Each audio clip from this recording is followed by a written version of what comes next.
Kálẹ̀ mo kí wa káàbọ̀ sí orí ètò UTME series so níbi tí a ti ń ṣàlàyé àwọn iṣẹ́ eléyìí tí ó súnmọ́ kó jáde nínú ìdánwò JAMB tí a mọ̀ sí UTME so fún àwa tí a bá ń bá wa ká lọ pẹ̀lú ògo Ọlọ́run bá mo fi ń dá wa lójú pé pẹ̀lú iṣẹ́ eléyìí tá a ṣe lénìí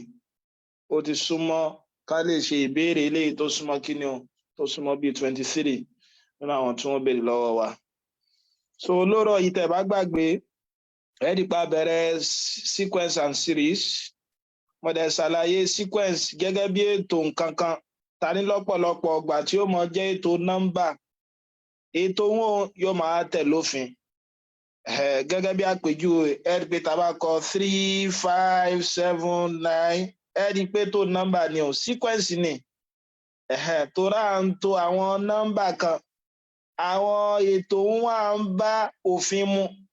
inú òfin tó ń bá mọ náà ni pé kí ni o táàmù alákọ̀ọ́kọ́ kí n mọ ro 2 mọ láti fi mọ táàmù ẹlẹ́ẹ̀kejì látún fi mọ táàmù tó tún kàn lẹ́yìn ẹlẹ́ẹ̀kejì yẹn náà kí n tún ro 2 mọ so lẹ́yìn yẹn tí bá tún fẹ́ mọ̀ mí náà kí n tún lo 2 mọ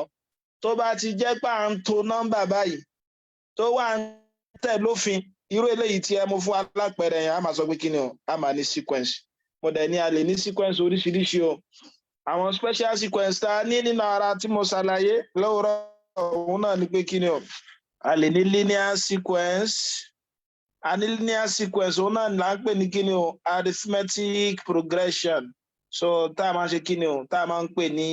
AP bákan náà òun náà ni pé tó bá jẹ́ pé títò tá à ń tòun tó bá jẹ́ pé òfin tá a fi máa mọ nọ́mbà tó kàn lẹ́yìn táàmù kan òun náà ni pé kí ni o ká máa ro constant kan mọ́ so tí a bá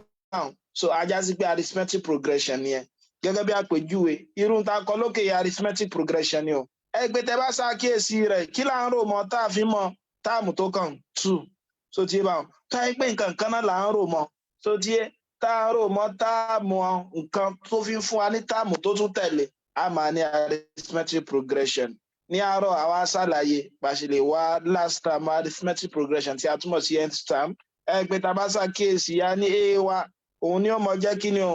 òun ni first term tí first term mi bá jẹ́ a so tí èmi bá so second term mi ajá sí pé tí d mi náà tó bá jẹ́ common difference constant eléyìí tá a fi ń kún tá a fi ń mọ táàmù tó tẹ̀lé alóhùn ní common difference so tí ẹ bá so ẹ rí i pé táàmù mélòó common difference mélòó mo rò mọ́ táàmù aláwọ̀kọ́ tí mo fi mọ táàmù ẹlẹ́ẹ̀kejì ẹ rí i pé ọ̀kan ni a sọ pé lé ọmọ jẹ́ a plus d tó bá jẹ́ pé third term ẹ rí i pé mo ro 2 mọ́ 3 mo fi mọ 5 mo tún ro 2 mọ́ 5 mo fi mọ 7 ajá sí pé mo ti ro 2 lọ́nà méjì mọ́ táàmù alákọ̀ọ́kọ́ tó fi fún mi ní táàmù ẹlẹ́ẹ̀kẹta la fi ní 7 ajá sí pé third term ó mọ jẹ́ kí ni o a plus 2d so tí ìbáwọn kí lẹ́yìn ṣàkíyèsí first term a ní difference kankan second term à ń ro difference kan mọ́ third term à ń ro difference méjì mọ́ ẹ pé tá a bá ní táàmù kan iye difference tá a máa rò mọ́ yóò mọ jẹ́ ká máa yọ wọn àkóónú táàmù yẹn ajá sí pé fifth term yóò mọ jẹ́ kí ni o a plus 4d ọ̀yà 100th term ńkọ́ yóò mọ jẹ́ kí ni o a plus 99d adẹ̀sàlàyé fún wa pé nth term òun náà tá a tún lè pè ní kí ni last term òun náà ni pé kí ni o a plus n minus 1d pé lákòótán fọ́múlà yẹn lákòótán mo rò bóyá wà báwọn. so bákan náà wẹ̀ nínú tá a tún ṣàlàyé láàárọ̀ òun náà ni pé kí ni o nínú àwọn special sequence tá a tún ní òun náà là ń pè ní kí ni exponential sequence ó kọ mí ìtọ́ tún máa ń pè òun náà ní kí ni o geometric progression tàbí ká ṣe pé ní kí ni o GP ètò kan lòun náà ṣùgbọ́n ètò òun náà ní pé kí ni òfin tó dé òun ni pé tí n bá fẹ́ mọ táàmù tó kàn lẹ́yìn táàmù kan màá máa multiply táàmù yẹn pẹ̀lú àwọn kí ni o àwọn constant ẹ pé à ń ro constant mọ́ la fi mọ̀ pé AP ni ṣùgbọ́n tó wáyé pé GP a máa multiply constant ni gẹ́gẹ́ bí àpèjúwe ní ìsìn tí bá ní 2 4, 8, 16, 32. Ẹgbẹ́ tẹ́ bá ṣàkíyèsí táàmù alákọ̀ọ́kọ́ rẹ̀ o. So ti yé mi báwọn. Táàmù ẹlẹ́ẹ̀kejì mo mọ̀ pẹ̀lú pé mo multiply 2 mọ̀. Mo mọ̀ táàmù ẹlẹ́ẹ̀kẹta pẹ̀lú pé mo multiply 2 mọ̀. Mo mọ̀ táàmù eléyìí náà mo multiply 2 mọ̀. Tó ẹ pé mo mọ̀ táàmù tí ó kàn lẹ́yìn táàmù kan pẹ̀lú pé màá máa multiply pẹ̀lú kíni o constant. So ti yé báwọn. So a máa pè ní kíni o geometric progression tàbí ká pè ní exponential sequence. A ní àwọn táàmù tá a wá multiply yẹn tó jẹ́ constant yẹn alámàpọ̀ ní kíni o a máa pè ní common ratio. Mo dẹ̀ ṣàlàyé fún aláàárọ̀ náà pé kíni ajá sí pé tí first term mi náà tó bá jẹ́ a kí lẹ ṣàkíyèsí second term mi ó dàbí ké mo ṣe kíni o ké máa multiply first term yẹn pẹ̀lú in tó jẹ́ common ratio yẹn tí a mọ̀ sí constant yẹn ẹ rí i pé 2 níbí báyìí mo multiply 2 pọ̀ mọ́ 2 mo fi ní 4 mo tún multiply 4 pọ̀ mọ́ 2 mo fi ní 8 ajá sí pé mo multiply 2 lẹ́ẹ̀mejì pọ̀ mọ́ 2 mo fi ní 8 màá máa multiply rẹ̀ lẹ́ẹ̀mẹ́ta pẹ̀ mọ́ 2 màá fi ní 16 so third term mi báyìí sí yóò máa jẹ́ kí ni o ar squared so ti yé báwọn so fourth term yóò máa jẹ́ kí ni o ar raised by 3 kí lẹ ṣàkíyèsí tó bá jẹ́ pé term kejì a multiply pẹ̀lú common difference kan tó bá jẹ́ pé term mẹ́ta a multiply pẹ̀lú s square common difference tó bá yẹ pé tá mẹ́rin a multiply pẹ̀lú kíni o common ratio ẹ mọ̀ bínú common ratio raised by 3 mo rò bó ti yé bá so ajá sí pé tí n bá ní 100 term kí ni 100 term ó jẹ́ o ar raised by 99 mo rò bó ti yé bá kí ni 1000 term ó jẹ́ ar raised by 999 kí lẹ ṣàkíyèsí òun náà ni pé kí ni o tí n bá ní term kan tí n bá fẹ́ wá n tí yóò jẹ́ màá máa yọ kí ni o màá máa yọ 1 kúrò lókè téńté r yẹn so kí ni wá ní nth term mi ó jẹ́ òun náà ni pé kí ni o arn-1 ajá sí pé Lukgaf term ní ọmọ jẹ́ kí ni o ar Lukgaf-1 a ní nth term yóò náà ni kí ni o òun náà là ń pè ní last term ibẹ̀ náà là gbé dó sí láàárọ̀ àṣàlàyé bá sì lè mọ wá arithmetic mean bákan náà ẹ̀wẹ̀ òun náà ni pé tí n bá ní abc mi tó wá jẹ́ kí ni o tó jẹ́ 3 consecutive arithmetic progression àti mọ̀ bá arithmetic progression sí máa rí ajá sí pé bí nọ́mbà tó wà láàrin yìí o a máa pè ní arithmetic mean yóò máa ṣe déédé pẹ̀lú kí ni o ìròpọ̀ táàmù alákọ̀ọ́kọ́ pọ̀ mọ́ táàmù ẹlẹ́ẹ̀kẹta divided by 2 ilé ẹ̀ la máa pè ní kí ni o arithmetic mean àṣàlàyé láàárọ̀ bákan náà ẹ̀wẹ̀ àṣàlàyé geometric mean bákan náà tí n bá ní abc mi bí yìí tó bá yẹ pé táàmù mẹ́tẹ̀ẹ̀ta yìí consecutive táàmù yìí gp níwọ̀n ajá sí pé bí yìí o a máa pè ní geometric mean so ti yé so kí ni ó máa ṣe déédé pẹ̀lú square root product alákọ̀ọ́kọ́ àti kí ni o àti ẹlẹ́ẹ̀kẹta ibẹ̀ yẹn la dúró sí ṣùgbọ́n ní èní a máa bẹ̀rẹ̀ pẹ̀lú kí ni o a máa bẹ̀rẹ̀ pẹ̀lú series and partial sums series and partial sum ẹ rí i pé mo ṣàlàyé rẹ̀ ráńpẹ́ láàárọ̀ tí n bá ní 3 5 7 9 11 àti bẹ́ẹ̀ bẹ́ẹ̀ lọ sequence kan lélẹ́yìí o tí n bá mú díẹ̀ lára sequence yìí tí n bá rò wọ́n papọ̀ bóyá táàmù mẹ́ta alákọ̀ọ́kọ́ ṣe é pé first 3 terms nísìn kí ni first 3 terms tí n bá sum of first 3 terms ṣe é pé yóò mọ jẹ́ kí ni o 3 plus 5 plus 7 so tí yé bá ìròpọ̀ tí mo ṣe òun lá máa pè ní kí ni o partial sum ó ti yé bá ń pè partial sum ẹ rí i pé nígbà tá a ṣe partial fraction ní pé kí ni o pàtì àrò díẹ̀ nínú àwọn sequence yẹn papọ̀ ẹ wá di series òun náà ní kí ni o sum of sequence ṣùgbọ́n tó bá jẹ́ infinite náà ní ìròpọ̀ gbogbo wọn bí àpèjúwe nísìn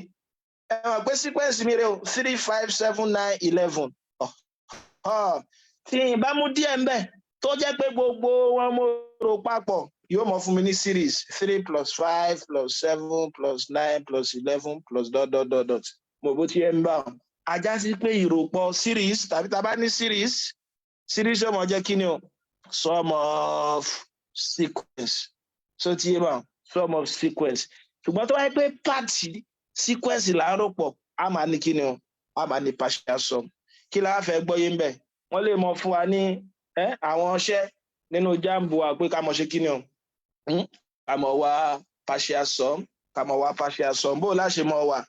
láti wá partial sum kò lè rárá à ń pè nǹkan kan ní sigma tí mo kọ yìí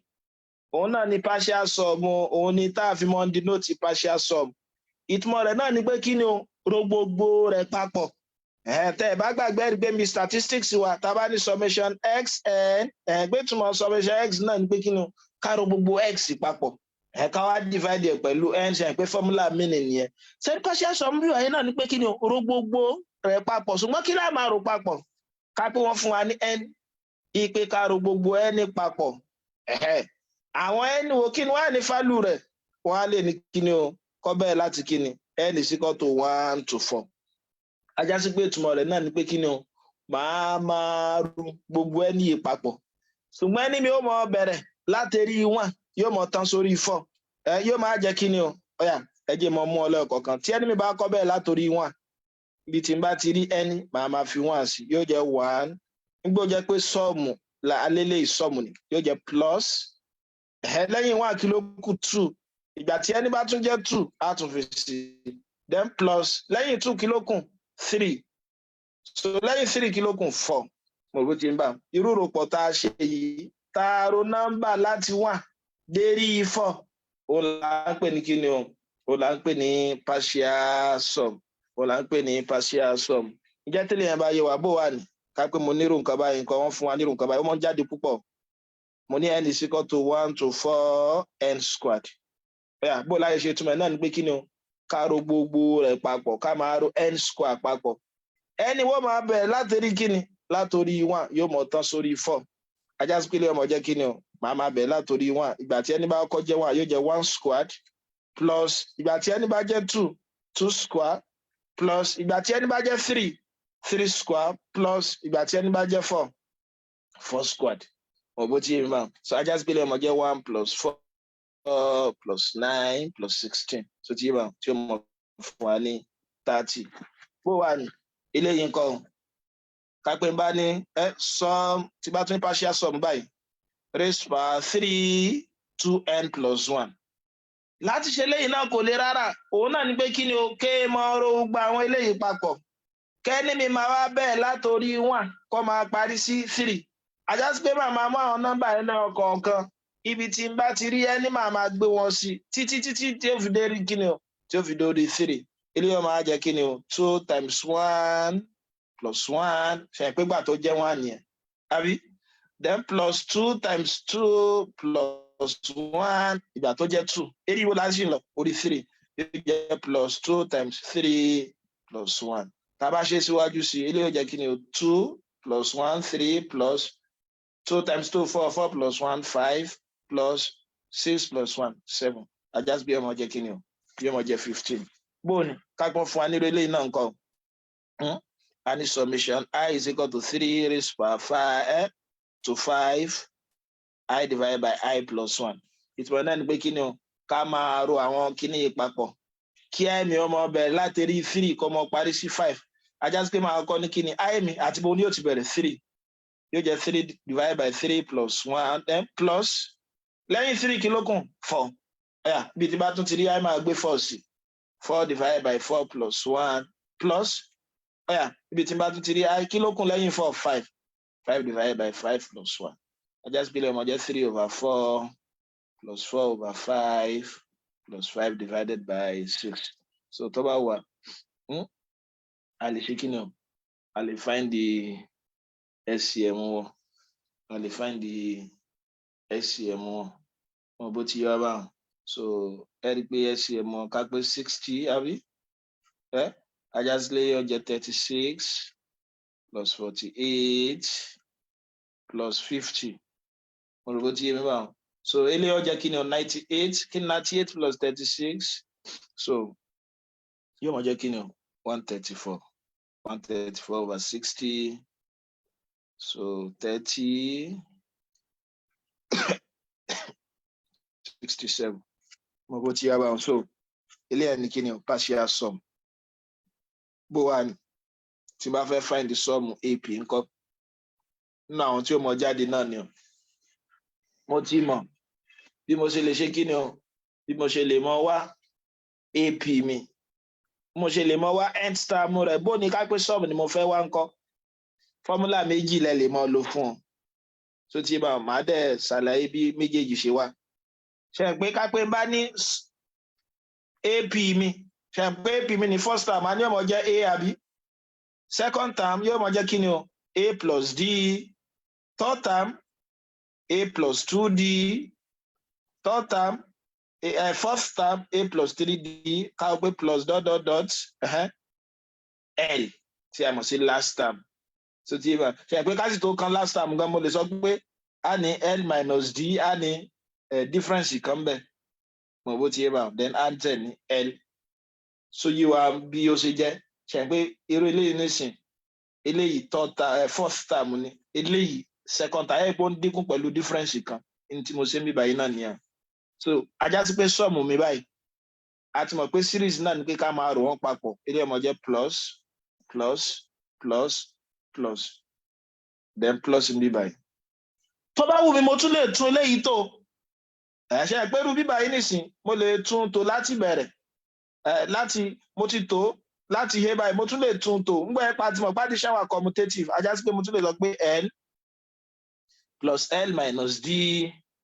plus dot dot dot A plus 3D àbí plus A plus 2D plus A plus D plus what plus A ẹ dákun ṣe àgbọ́yé báyìí ọ̀yà ajá sí pé tí n bá ro ká pé mo pe léyìí ní equation 1 mo dẹ̀ pe léyìí ní equation 2 tí n bá ro àwọn méjèèjì papọ̀ xn plus sn búrẹ́dì kan àti búrẹ́dì kan yóò jẹ́ búrẹ́dì méjì eléyìí yóò jẹ́ 2xn is equal to eléyìí yóò jẹ́ A plus L mo rò bó ti ń bá plus ẹ jẹ́ n ro táàmù ilé àti ilé ìpapọ̀ yóò yẹ kí ni o A plus D plus L minus D mo rò bó ti ń bá so then plus tí máa ro ilé ìpapọ̀ ẹ rí i pé A plus 2D yóò gé A plus 2D A plus 3D yóò gé A plus 3D so tí ẹ bá gbogbo ó ṣe kí ni wọ́n gèrè àwọn lọ báyìí àní ní nǹkan kan lẹ̀ mọ́ so ajá sí pé bàbá ní kí ni o 2xn is equal to A plus A 2A L plus L 2L D dẹ̀ ṣe kí ni o D gé D so tí ẹ bá so D mi náà ṣe kí ni o D mi gé D ṣé mi ti ṣàṣìṣe o a ní A plus L àbí A plus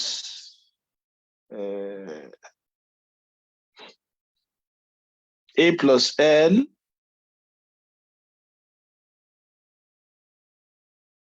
wọ́n ti ṣe àṣìṣe ń bẹ̀ yẹn ṣáàtì ṣe àṣìṣe ń bẹ̀ yẹn wọ́n bọ̀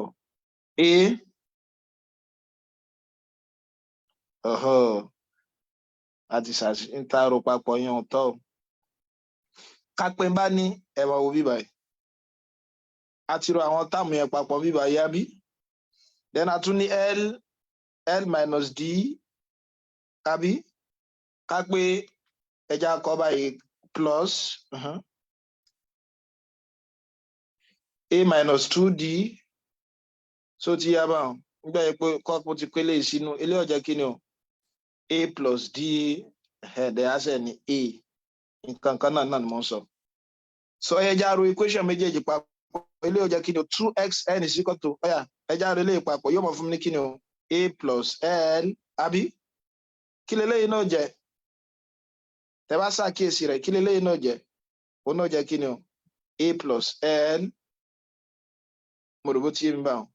wọn náà jẹ́ kí ni o A plus L so ẹ rí i pé tẹ́ bá ń ṣàkíyèsí àwọn ìyókù náà báyìí ṣe ń pé lẹ́yìn ní sí báyìí náà yóò jẹ́ A plus 2D plus A plus 2D ní irú bí báyìí mo rò bó ti ń bá wọn so tí n bá ṣe lọ síwájú irú eléyìí náà sì tí bá ní L minus D plus ní tí mo sọ lélẹ̀ àti ní a plus l equation 1 àbí a plus l ẹ jẹ́ nǹkan ní ọ̀yọ̀ kọ̀ọ̀kan kan fi rí bí mo ṣe gẹ́ẹ̀tì a plus l ní ibi bẹ̀yẹn náà so eléyìí ó náà jẹ́ kí ni o a plus d plus l minus d ṣé bẹ́ẹ̀ kọ́ ni mo ro ní tó wà níbi aláwọ̀kọ́ yẹn mo ṣe kí ni o mo rò mọ́ ibi ẹlẹ́ẹ̀kejì so tí yé bá mo rò mọ́ ibi ẹlẹ́ẹ̀kejì ọ̀yà ṣe pé eléyìí náà ó yẹ kó ìní tó kù lẹ́yìn eléyìí náà ṣe pé a plus 2d ń bí báyìí ìní tó yẹ kó rò papọ̀ náà ni tó wà ń bí báyìí pé plus l minus ṣe pé lẹ́yìn reduce ni ó yẹ kó jẹ́ minus 2d tó ti yẹ bá torí pé nǹkan kan sá pamọ́ bí báyìí ká tó rí lè mo bó ti yẹ bá then plus kámọ́ dára láàmú ẹja ro méjì tẹ́lẹ̀ yóò fi parí náà papọ̀ òun náà jẹ́ kí ni o l minus d plus a plus d plus l plus a ẹ dákun sóye wa ní tí mo sọ lélẹ̀ alákọ̀ọ́kọ́ bíbá yìí pẹ̀lú alákọ̀ọ́kọ́ bíbá yìí ló fún wa ní a plus l second term eléyìí pẹ̀lú second term eléyìí nígbà jẹ́ pé agbélé yìí látẹ̀yìn ni ó fún wa ní a plus d plus l minus d ẹ rí pé d ó padà gé d yóò kún òun náà kún a plus l ọ̀yà táàmù ẹlẹ́ẹ̀kẹta bíbá yìí tábà ń tó eléyìí náà bọ̀ alátẹ̀yìn ṣe gbọ́n náà jẹ́ kí ni o l minus d l minus d la ní bíbá yìí lẹ́yìn l minus d nígbà tẹ́ pé ìhun dínkù ni yóò mọ jẹ́ l minus 2d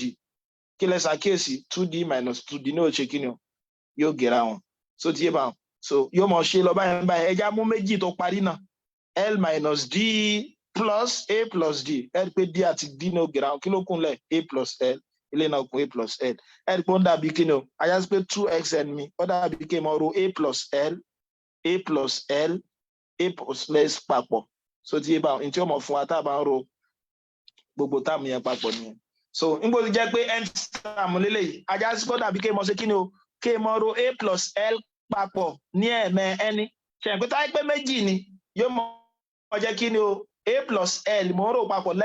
ní ọ̀nà méjì táyé pé mẹ́ta ọ̀nà mẹ́ta bẹ́ẹ̀ ọ̀nà ẹni lélẹ́yìí ajá sí pé yóò jẹ́ n a plus l so tí yé báwọn tí l mi dẹ̀ sì jẹ́ last term ajá sí pé sọ́ọ̀mù mi ọmọ jẹ́ kí ni n over 2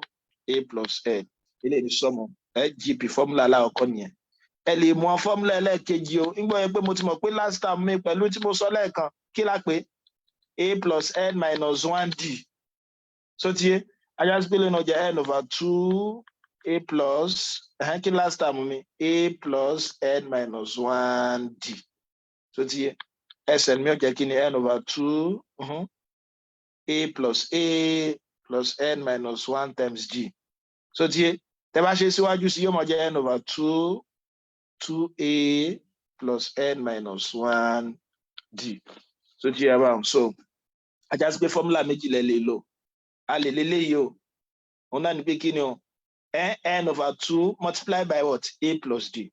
a dẹ̀ sì lè lo eléyìí náà ìgbà lára mọ̀gbà tá a máa lo méjèèjì eléyìí ká gbọ́ fún yín ní last term tí wọ́n fún yín ní common difference léléyìí so tí ẹ bá ń bẹ̀tọ́ bá ní ká ẹ wá sọ̀mù wọn ò fún yín ní last term ṣùgbọ́n fún yín ní common difference ẹ mọ̀ lo ẹlẹ́ẹ̀kejì yẹn ẹ jẹ́ fún yín ní àpẹẹrẹ kan kẹfì lè mọ̀ kẹfì lè gbọ́ tí mò ń sọ yé kẹfì lè gbọ́ tí mò ń gbìyànjú láti sọ yé wọn ní kò sẹ́ni kankan tí ó ní kẹ proof fọ́múlà yẹn mo kàn gbìyànjú láti ṣe torí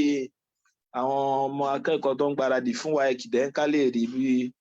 ó ṣe jẹ́ bẹ́ẹ̀ so tí ẹ bá ká lè rí bí ó ṣe jẹ́ bẹ́ẹ̀ ẹ wá àpẹẹrẹ yìí number 1 find the sum of the first 30 terms so tí of the following AP náà náà ní arithmetic progression kí ni ẹ 3 plus 8 plus 13 plus 18 plus ... so tí wọ́n ní ká wá sọ́ọ̀mù AP rẹ̀ ẹ mọ́ dára yín láwọn find the sum SN òun ní àwa of the first 30 terms ajá sí pé ẹni mi ń sìn 30 ni o number of term mi 30 ni o so tí báyìí so wọ́n á ní ká ṣe kí ni o wọ́n fún wa ní first term wa ṣe ń pé first term lélẹ́yìí 3 term tí wọ́n fún wa ní 3 plus 8 plus 13 plus 18 ló wọ́n ti kọ́ ní kí ni o ní series form so ajá sí pé a mi jẹ́ 3 nígbà wọ́n ti sọ fún wa pé AP ni ṣe pé mo lè wá D mi náà kí ni D mi ó jẹ́ ńbẹ̀ àmọ́ wá common difference pẹ̀lú pa máa yọ aláwọ̀kọ́ kó nu ẹlẹ́ẹ̀kejì tàbí ẹlẹ́ẹ̀kejì kó nu ẹlẹ́ẹ̀kẹta so common difference mi ó jẹ́ 8 minus 3 tí ń ṣe 5 so díẹ̀ báwọn so fáwọn tàbá bá kíláàsì náà lọ láàárọ̀ so ìbéèrè wa ní ká wá xn a dẹ̀ ti mọ̀ pé xn x30 báyìí àbí sọ́ọ̀mù first 30 times ajá sí pé sn mi mo mọ̀ pé n over 2 formula ọmọ máa lò eléyìí tó ní common difference ṣe pé méjì mọ̀ kọ fún wa aláwọ̀kọ́ ní n over 2a plus l tó bá jẹ́ pé wọ́n fún wa last time wọ́n fún wa ní common difference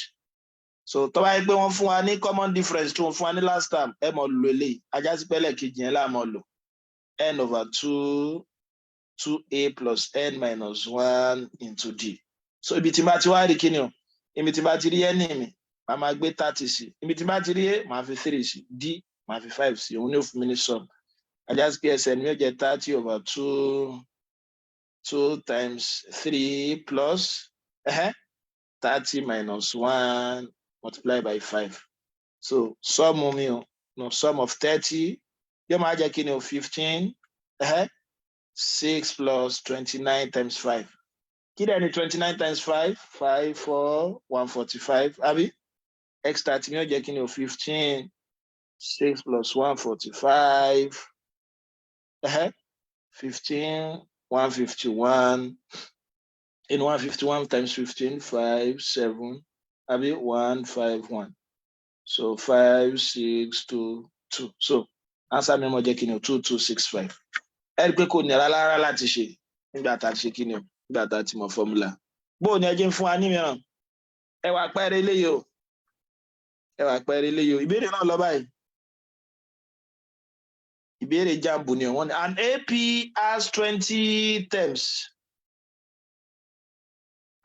has 20 terms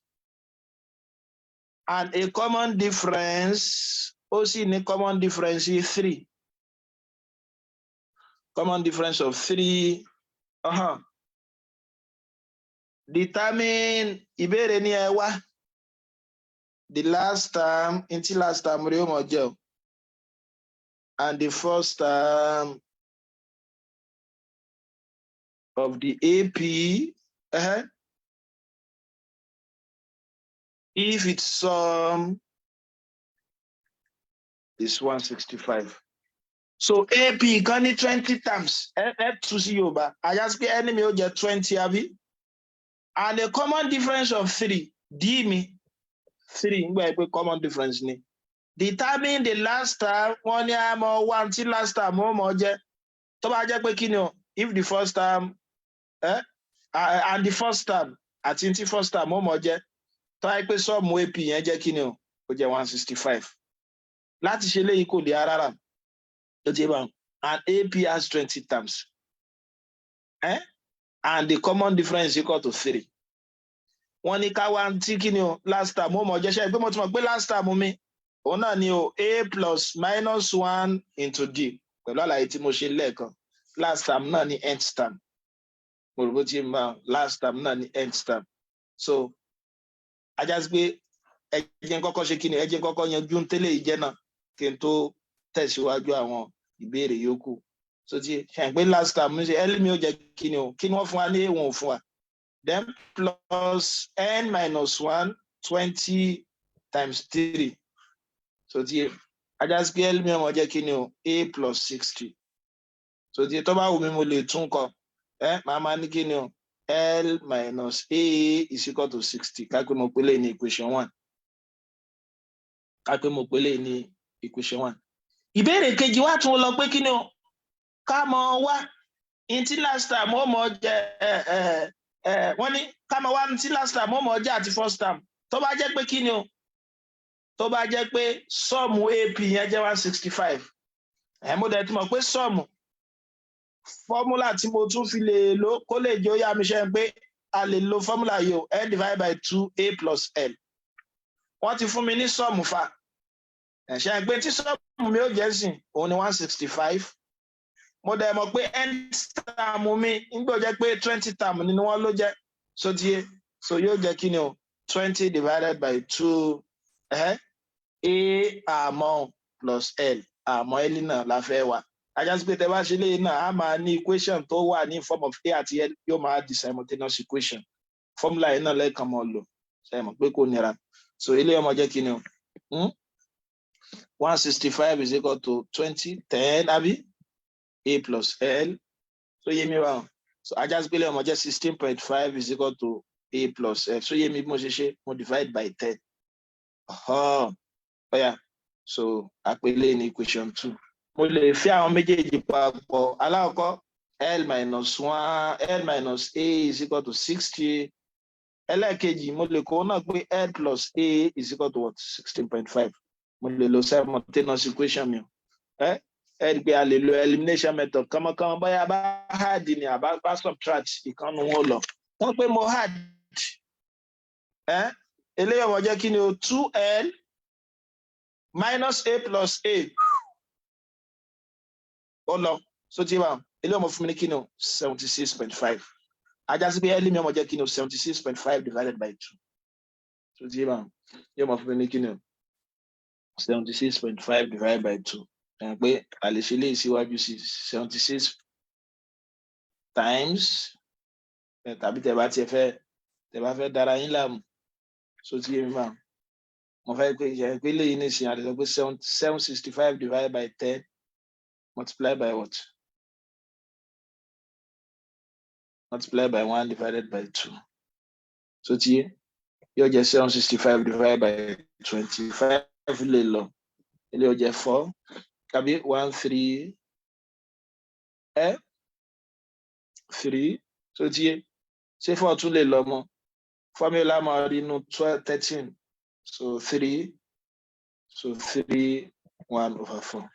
so tí wọ́n last time yẹn mo tún lè subtract ká pé mo ní subtract 2 from 1 nígbà ìpa àrùn bíbá yìí ká pa bá subtract nílé ó jẹ́ minus A yóò máa fún mi ní kí ni o minus 2A is equal to kí ni 60 minus 16.5 kí ni 60 minus 16.5 ó fún wa yóò máa jẹ́ kí ni o yóò máa jẹ́ kí ni o yóò máa jẹ́ 34.5 síbẹ̀ so yóò máa jẹ́ 34.5 no 44.5 mo rò bá gbọ́ yí báyìí yóò máa jẹ́ 44.5 ajá sí pé èmi yóò máa jẹ́ kí ni o 44.5 divided by minus 2 44.5 divided by minus 2 so ti yé mi báwọn so pé tá a bá ṣe lọ síwájú ilé ó jẹ́ minus 2 mo bó ti yé báwọn so then 0.2 so ti yé so eléyìí kú kí ni o so 0.25 so 0.25 ajá sí pé èmi jẹ́ kí ni o minus 2.25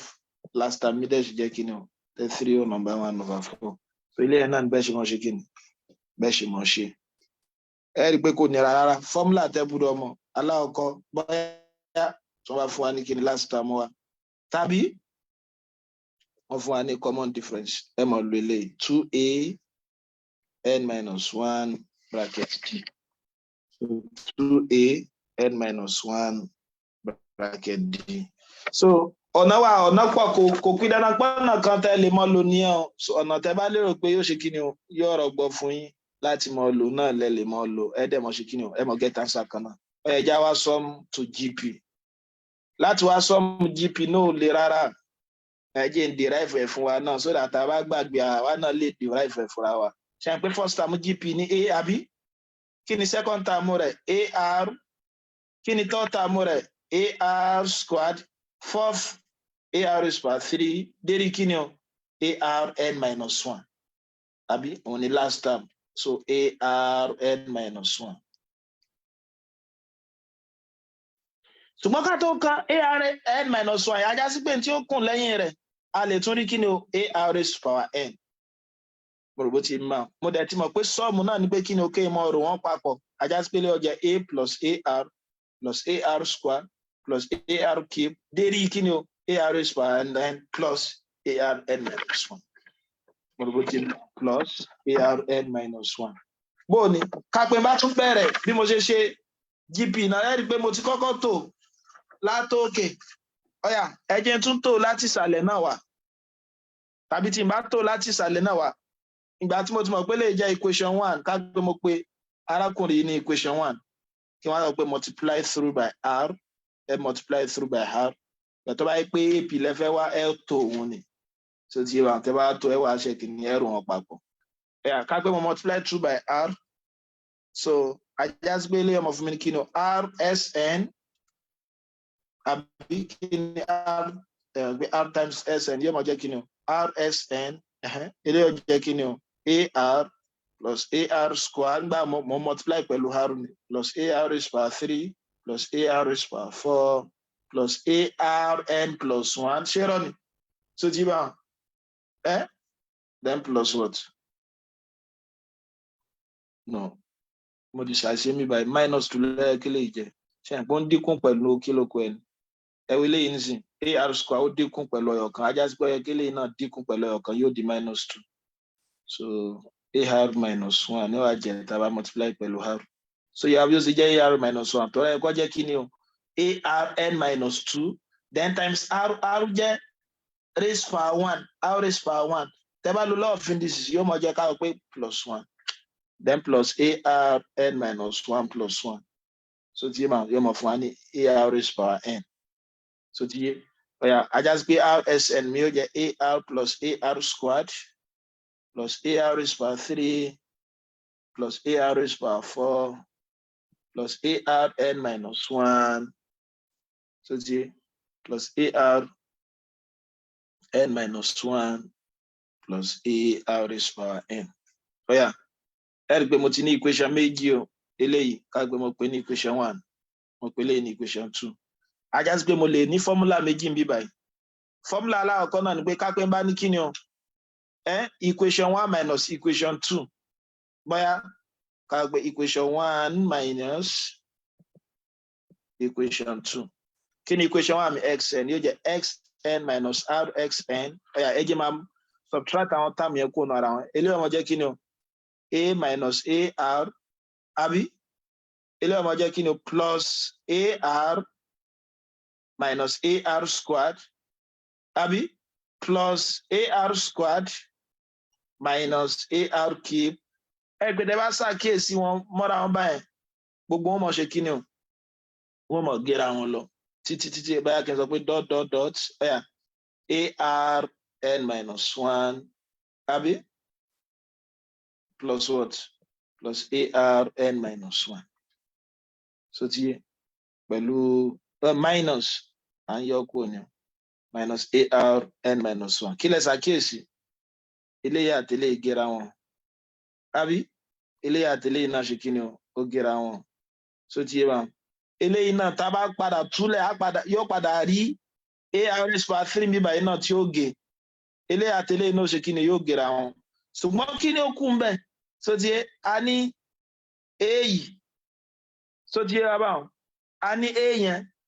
but eléyìí kan tẹ́ bá ṣàkíyèsí eléyìí náà tẹ́lẹ̀ ar raised power n kò sí ar raised power n yẹn níbí báyìí yóò ṣẹ́kù so tí mo ti gbàgbé láti kọ sí so then plus ar raised power n ẹ dákun ṣe gbọ́ àlàyé yẹn báyìí so ajá sí pé tí màá máa ní tí ó ṣẹ́kù ni pé sn minus rsn is equal to what a minus lẹ́ẹ̀kọjọ́ minus ar raised power n ṣe pé equation 2 ló wà adé ń yọ equation 1 minus 2 là ń wà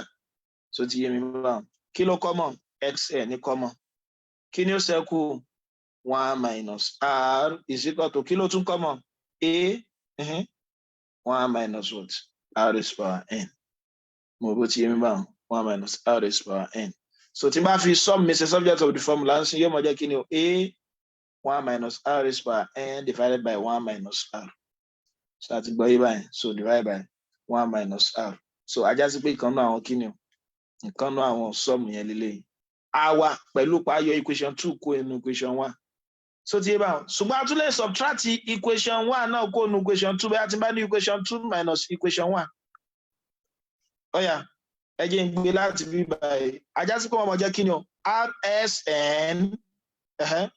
minus kí ni equation 1 xn ọ̀yà jẹ́ mọ̀ yọ kúrò náà eléyìí ó jẹ́ kí ni o, AR minus A. So ti wà then plus AR squared minus AR squared minus AR. So then plus AR squared minus kilocumbel minus what? Minus AR raised by 3.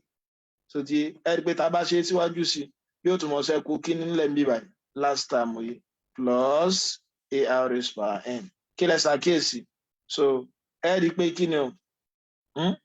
AR yóò mọ̀ gẹ́ra wọn. Mo bó ti yé mi báwọn. Eléyìí náà ṣe kí ni o? Tẹ bá ṣàkíyèsí rẹ̀ ṣáàtì ṣe àṣẹ ẹjẹ́ ń tún àwọn kí ni ẹ̀ mú.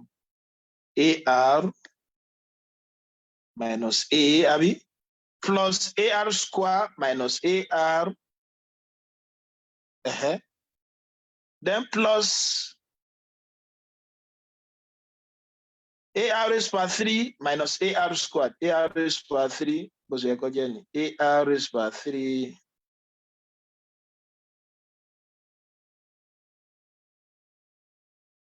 AR raised by 3 minus AR squared. So I just barely no get on. AR raised by 3 no pada get on. Into your circle lédè kúkúrú ni méjèèjì. So tí ma yóò circle méjèèjì tí mo dẹ̀ lè tún kọ gẹ́gẹ́ bí kí ni RSN AR raised by n minus A. So tí mi ma. So ẹ rí pé kí ló tún common XN ní common tí bá gbé jáde yóò kún R minus 1 is equal to what? A, àbí? Kí ló ṣẹ́kù mi báyìí náà Rn minus 1. Tí bá fi ṣe solve mi ṣe subject of the formula yóò máa jẹ́ kí ni o ARn minus 1 divided by R minus 1. So yóò wá báyìí. So ẹ rí pé formula méjìlá ní báyìí. Formula aláwọ̀kọ́ náà ni pé kí ni o A1 minus R raised by n divided by 1 minus R. Adẹ̀ ní ẹlẹ́ẹ̀kejì náà pé kí ni o AR raised by n minus 1 divided by R minus 1. Ìgbà ọlá máa lo méjèèjì. Ẹ máa lo eléyìí tó yẹ pé aróyìn ò sí kí ni o tí aróyìn ọba tó wà. So ti yé bá ẹ dẹ̀ sì máa lo eléyìí tí arúgbá ṣe kí ni o tí arúgbá ju 1 lọ. Ẹ máa lo tí arúgbá ju 1 lọ. Fọ́múlà méjèèjì tá a gbọ́dọ̀ mọ̀ nìyẹn. Ó yẹ jẹ́ fún wa ní àpẹẹrẹ kan ká fi ṣiṣẹ́ o. Ẹ wo eléyìí nìsín. Ìbéèrè náà lọ báyìí. Calculate the sum of the first 5 terms of the GP. Kò sẹ́ni kankan tí ó ní ká ṣe kí ni o kẹ́ derive formula yẹn ṣùgbọ́n tẹ́ bá fẹ́ gbàgbé ó dáa kẹ́ mọ̀ bẹ́ẹ̀ náà ṣe lè ṣe fúnra yín then kó lè ṣàǹfààní fún àwọn ọmọ wáìkì tó ń tẹ̀lé wa. So 32 plus ... So wọ́n ní ká find the sum of the first 5 terms, that's x5 òun la fẹ́ wà. Ajá sí pé ẹni mi jẹ́ 5 àbí? Kí ni first term mi bí báyìí? 4. Nígbà jẹ́ pé GP ni màá máa wá common ratio. Kí ni common ratio mi? Ṣẹ̀gbá mọ̀ divide term ẹlẹ́ẹ̀kejì pẹ̀lú aláwọ̀kọ́ tàbí term ẹlẹ́ẹ̀kẹta pẹ̀lú ẹlẹ́ẹ̀kejì. Èyí yóò tẹ́ bá ṣe yóò fún yín ní kankan náà torí constant la multiply pẹ̀lú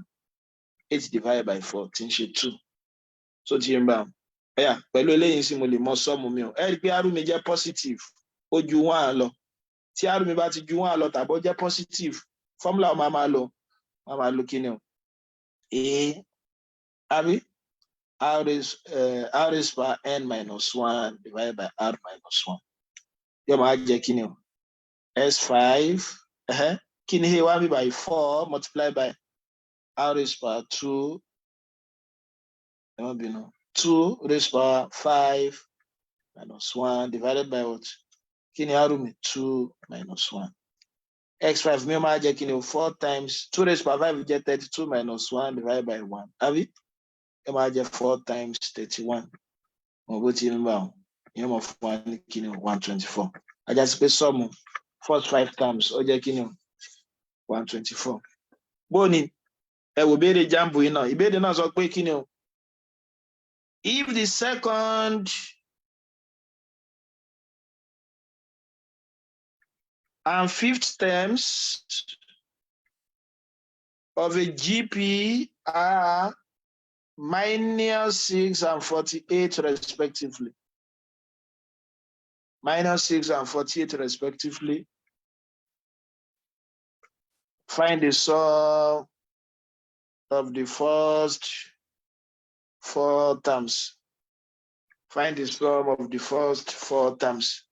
So tí kẹ́tó bẹ̀rẹ̀ ṣe mo lẹ́kọ̀ọ́kọ́ ṣe kí ni o? Ẹ kọ́kọ́ tú ìbéèrè yẹn lẹ́nu. Bó bá ṣe mo tú lẹ́nu. Òun náà ni pé kí ni o second term mi? Kí ni second term GPAR? So tí yé bá wọn. And fifth term, kí ni fifth term GPAR is power 4? Mo ní tẹ́ bá ti gbọ́ túmọ̀ sí is equal to -6 and 48 respectively. Túmọ̀ náà ni pé alákọ̀ọ́kọ́ yìí òun ló ní tí wọ́n kọ́ dákọ̀ lákọ̀ọ́kọ́ yìí. Ẹlẹ́ẹ̀kejì òun ló ní tí wọ́n dákọ̀ lẹ́lẹ́ẹ̀kejì. Ajá sí pé ilé ọmọ jẹ́ -6, ilé ọdẹ ṣì mọ̀ jẹ́ kí ni o? Ilé ọmọ jẹ́ 48. So ti ìbéèrè wà ní ká wá kí ni o? Ká wá first 4 terms, sum of the first 4 terms like x4. Ká wá.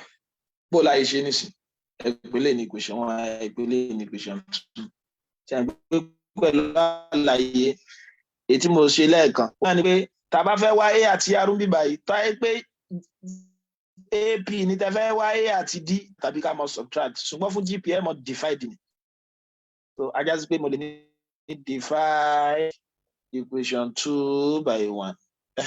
Yẹ mo jẹ́ AR is power 4 divided by AR 48 divided by -6.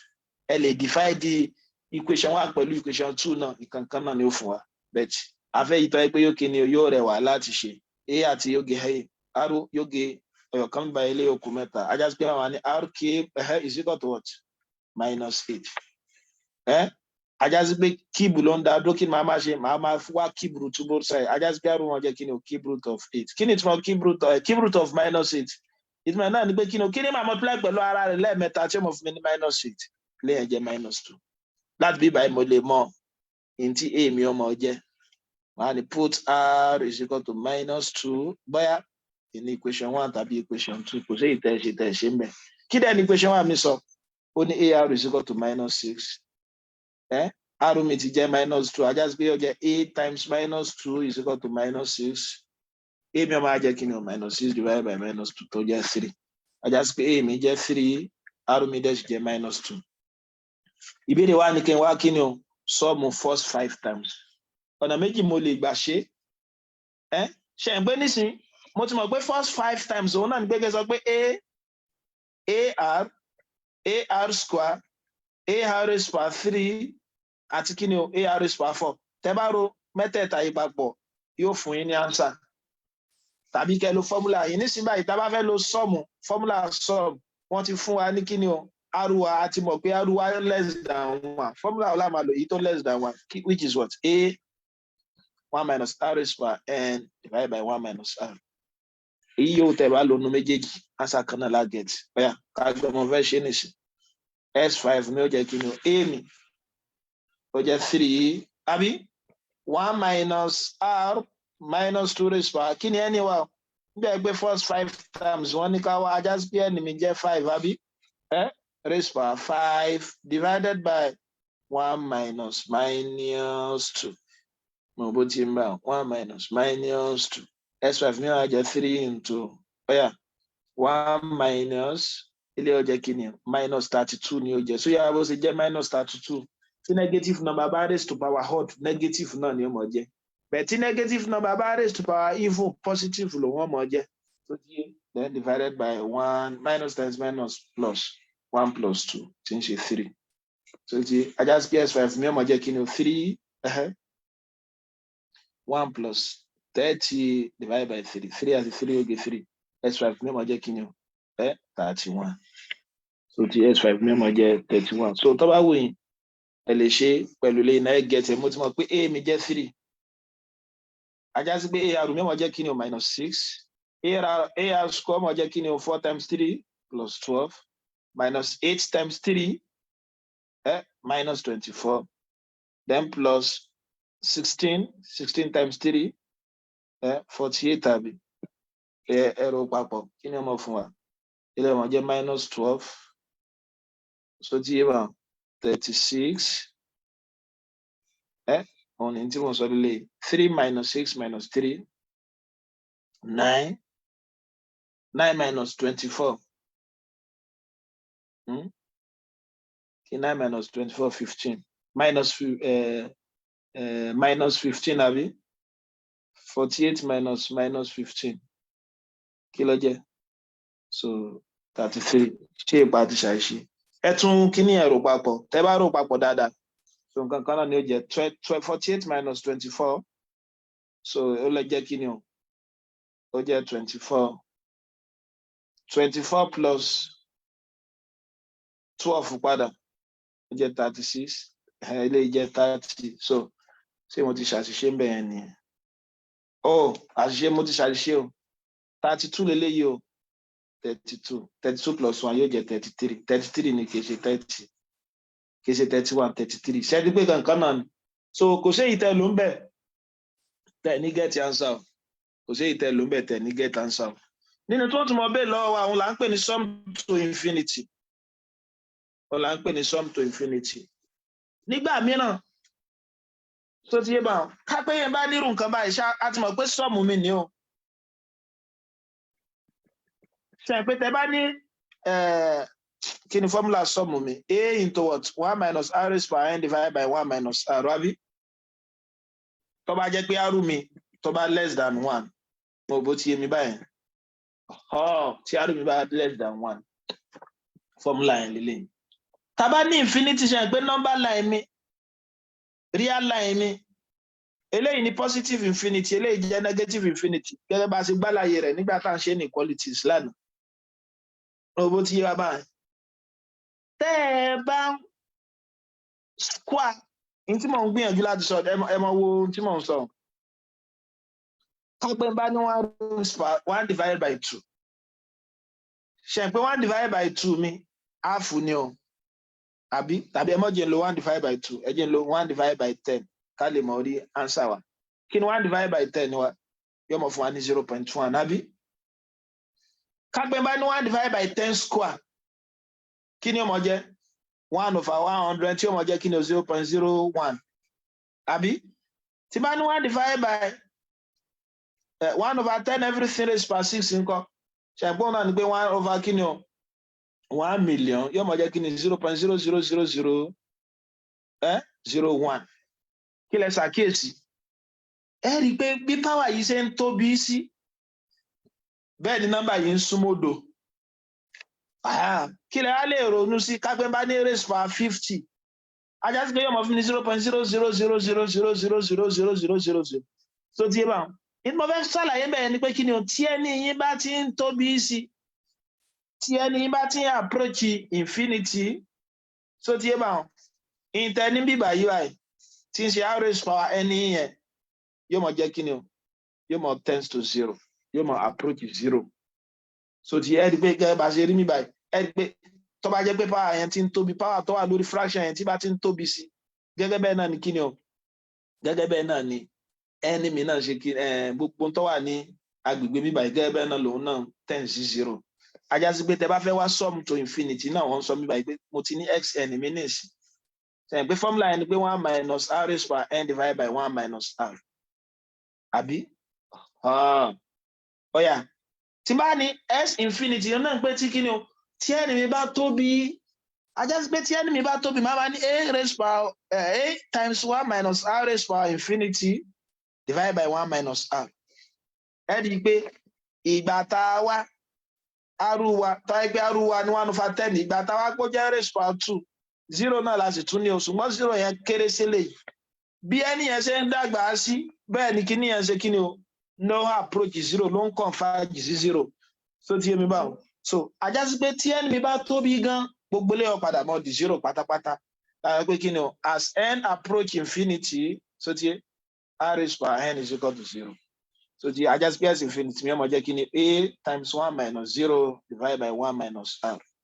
yóò mọ̀ jẹ́ a divided by 1 minus r báyìí ni wọ́n ṣe mọ formula sum to infinity ajá sí pé sum to infinity ni tí wọ́n bá fẹ́ kọ́ ẹ wà ẹ mọ̀ dára yín láàmú yóò mọ̀ jẹ́ a over 1 minus r báyà béèrè wa báyìí ẹ wo orú béèrè yìí o ìbéèrè ní find the sum to infinity of the following sequence so bá ní ká find sum to infinity sequence mo ní 1 plus 9 over 10 plus 9 divided by 10 squared plus 9 divided by 10 raised by 3 plus dot dot dot. Mo ti mọ̀ pé sum to infinity mi òun náà ní kí ni o a divided by 1 minus r ajá sí pé mo bùkátà a o kí ni a mi first term òun ni 1 mo dẹ̀ bùkátà r kí ni r mi mo lè modify the second term pọ̀ mọ́ first term 9 divided by 10 divided by 1 or kẹ́ni kí ni o 9 divided by 10 square divided by 9 divided by 10 ẹni pé kankan náà ni ó fún yín kí ni tí ó fún wa 9/10 náà ni ṣẹ̀ǹpẹ́lẹ̀ tí n bá ṣe síwájú sínsìn yẹ́ mọ̀ jẹ́ kí ni o mo lè sọ pé 9/10 everything raised by 2 minus 1 from your laws of indices so tí yóò máa fún wa ní 9/10 so ajá sí pé tí n bá gbé sí sum to infinity mi nísìnyí yẹ́ mọ̀ jẹ́ kí ni a mi 1 divided by 1 minus 9/10 yóò máa jẹ 1 divided by kí lélẹ̀ ọmọ jẹ mo ní tẹ́ bá fẹ́ subtract fraction kó o number mo dára yín láàmú ẹ kàn multiply denominator yìí pẹ̀lú whole yẹn 10 times 1 minus 9 ká pé 2 minus 5/6 lẹ́fẹ́ ṣe mo dára yín láàmú láti YCM yóò jẹ 6 times 2 minus 5 eléyìí náà jẹ 10 times 1 minus 9 10 times 1 10 minus 9 1 yóò jẹ 1/10 so fi hàn so I just pé sum to infinity mi jẹ́ kí ni 1 divided by 1/10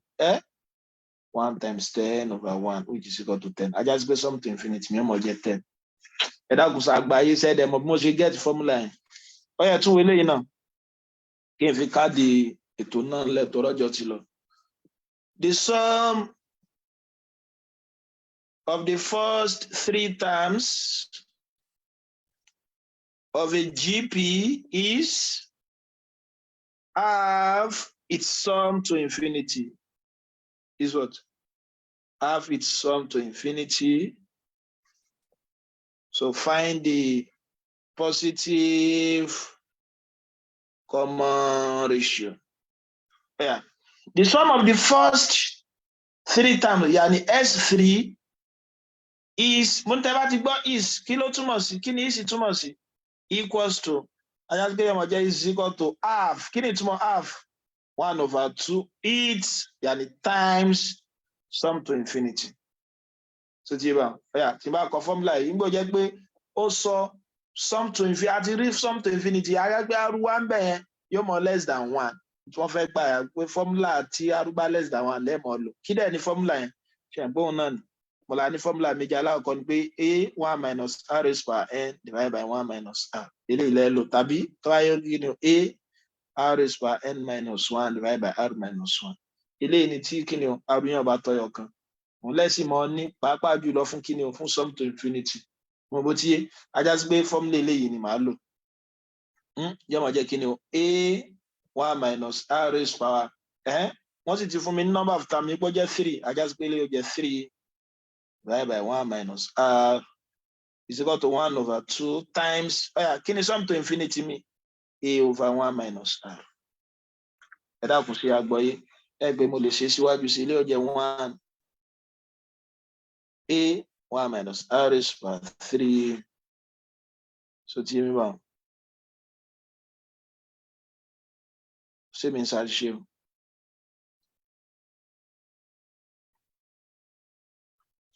Ṣé ìbéèrè òun sọ pé ẹja mọ̀ ṣe lọ a 1 minus r raised by 3 is equal to what? Half. We can sọ pé a divided by 2 1 minus r. So tí bá divided by 2 1 minus r. 1 minus r náà wà bí báyìí. 1 minus r. Ṣé àgbẹ̀ mo lè multiply through by lágbé bá gbé multiply through by 1 minus r tí ń ṣe denominator mi. Yóò mọ̀ gé ní side méjèèjì. Kódà mo tún lè divide ẹjẹ kọ́kọ́ ṣe yẹn náà yóò jẹ́ 1 minus r raised by 3 àbí is equal to a divided by 2. Ṣé rọ ni? Irọ́ kọ́. Mo tún lè divide through by a. Toro náà wà bí méjèèjì. Divide through by a. Yóò máa jẹ́ 1 minus r raised by 3 is equal to 1/2. Mo rò bó ti yé mi is equal to 1/2. Mo lè collect like time. Kí ibùmí ó jẹ́ 1/2. So tí kágbé mo ṣe kí ni mo gbélé ìwà jáde yóò máa jẹ́ kí ni 1 minus half. Àbí r raised by 3 ni yóò máa jẹ́ kí ni o half. Síbẹ̀ kan so bẹ́ẹ̀ náà ni àyà sí pé r yóò máa jẹ́ kí ni o cube root of 1/2. So r yóò máa jẹ́ cube root of 1/2. Ṣé mi ń ṣàṣìṣe? So mo gbélé ìwà bí báyìí. 1 minus half. So 1 minus half. Bẹ́ẹ̀ náà ni. So 1 minus half. Tàbí ká kọ́ báyìí, yóò máa jẹ́ kí ni o? Cube root of cube root of 1 over 2. But ẹ wo béèrè wa, wọ́n ní find the positive common ratio. Ajá sí pé formula ẹlẹ́ẹ̀kejì lẹ́ẹ̀ká lò. Find the positive common ratio. Ṣé ẹ pé lè mi rí question yẹn dáadáa? Eléyìí la máa lò fún positive common ratio. Bẹ́ẹ̀ tí wọ́n bá ṣe kí ni o? Tí wọ́n bá ṣàdáyanrí rẹ̀ bẹ́ẹ̀ ṣe ṣe leléyìí. Táyé pé positive common ratio, ọ̀yà ajá sí pé tí n bá lo formula èkejì yẹn, nǹkan kan náà a sí alákọ̀ọ́kọ́ tá a ṣe yẹn náà. Wọ́n máa jẹ́ a r raised by n minus 1. No, n wa ti jẹ́ kí ni 3 àbí? Divided by r minus 1 is equal to what? Half times a minus r. A minus r. So ti yẹn bá wọn. So eléyìí ọmọ á jẹ́ kí ni báyìí? Eléyìí ọmọ jẹ́ kí ni báyìí? A lè divide through by a. Yóò máa jẹ́ r cube minus 1 divided by r minus 1 half times 1 minus r. So ti yẹn bá wọn. So ngbó dẹ́ sì jẹ́ pé sum to it infinity ni. Sum to it infinity náà ni pé ajá sí pé ó suffice kí n sọ pé r minus 1 níbí báyìí náà. So yóò wá bó ṣe jẹ́ ṣe pé formula eléyìí a r raised by n minus 1 divided by what? R minus 1. Wọ́n ní sum to it tẹ́ bá gbọ́ béèrè yẹn yé is half if sum to infinity. Ajá sí pé sum to infinity tẹ́lẹ̀ bá tends to 0 so ti yé negative náà lámọ̀ ní ọ̀ ìmọ̀ fẹ́ ṣe bẹ́ẹ̀ kó ẹ lo eléyìí náà 1 minus r. So ajá sí pé tó bá jẹ́ 1 minus r mo ti mọ̀ ipe eléyìí ṣe pé eléyìí tó wà ń bẹ̀ báyìí ń bọ̀ ẹja lo eléyìí náà tó lè bá jẹ́ 0 ajá sí pé ọmọ jẹ́ minus 1 àbí eléyìí ọmọ á jẹ́ minus a divided by r minus 1. Ẹ dákun sóyè wa formula gangan leléyìí tẹ́lẹ̀ bá ti approach 0 yóò máa jẹ́ 0 minus 1 ló fi fún wa ní minus in bí báyìí over r minus 1. So ti yé so that méjèèjì yóò fi lè gera wọn. Màá dẹ̀ sì ní kíni bí báyìí màá negative a mi ní bí báyìí. So ti yé so màá negative a mi ní bí báyìí. So ilé wọn máa jẹ́ kíni r raised by 3 minus 1 is equal to what? Minus a over 2. Minus 1 over 2. Bí ó jẹ́ pé a àti a náà ti gera wọn. Minus 1 divided by 2. So r raised by 3 mi ó máa jẹ́ kíni 1 minus half. Nǹkan kan náà la get. Nǹkan kan náà la get. So ilé ó máa jẹ́ kíni half. R mi ó máa jẹ́ kíni cube root of what? Half. Ẹ mọ́ dára ńlá. Nǹkan kan náà la get. So bẹ́ẹ̀ tí tó jẹ́ tún ṣe ni pé nígbà tí wọ́n ti fún wa ní kíni wọ́n ti fún wa lọ́rọ̀ mìíràn